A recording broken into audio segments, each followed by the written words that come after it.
Day 2 of the Energy Storage Europe conference in Düsseldorf, Germany. I'm here with Julian Jansen of IHS Markit. Welcome. Nice to meet you. Thank you.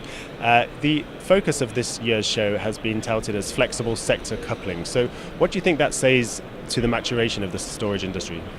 Yeah, I think it's quite an interesting term because really it's very loose and very encompassing of a lot of different areas. So I think actually in terms of where the market is today, it's not really so much about intelligent flexible sector coupling, but it's actually making stationary battery energy storage happen in the market today. In the long term, however, what I would understand under the sector coupling terminology, and I know there's lots of different ways of looking at it, is really the synergies that are being created between stationary energy storage and e-mobility. So electric vehicles, public transport using e-mobility, and how that will create both challenges for the battery supply chain, but also opportunities for stationary energy storage.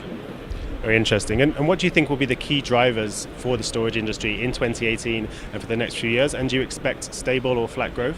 Yeah, absolutely. I mean, there's a lot of big drivers in the market working at the moment. And for 2018, we're quite bullish. We're expecting quite significant growth on a global scale. In terms of the big trends, I think the big story for 2018 will actually be stable or increasing prices for batteries. And that could really impact project economics in markets where we've seen a bit of a race to the bottom, like the UK. In terms of a more positive spin and more positive trends we're seeing, I think it's going to be all about South Korea. We're very bullish. We're expecting more than 600 megawatts of stationary energy storage to be deployed in South Korea, and that number could easily be much bigger. So I think that will create big opportunities for a lot of the Korean suppliers, but it also can be a challenge along the supply chain because they're serving a lot of the domestic market rather than the international market.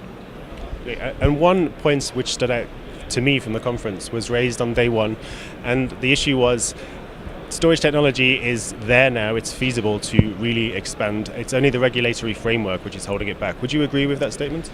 I think to a certain extent that is correct, but I think it's moving in the right direction, and it depends what country you're looking at. I think certainly Germany has a long way to go, but other countries I think are making significant progress, like the US, like the UK, and moving in the right direction. I think certainly the industry has to shape and push the regulation, and regulators need to wake up to the opportunities that battery storage or energy storage offers within the new energy system, and as such regulation needs to move faster and enable that transition of the energy system.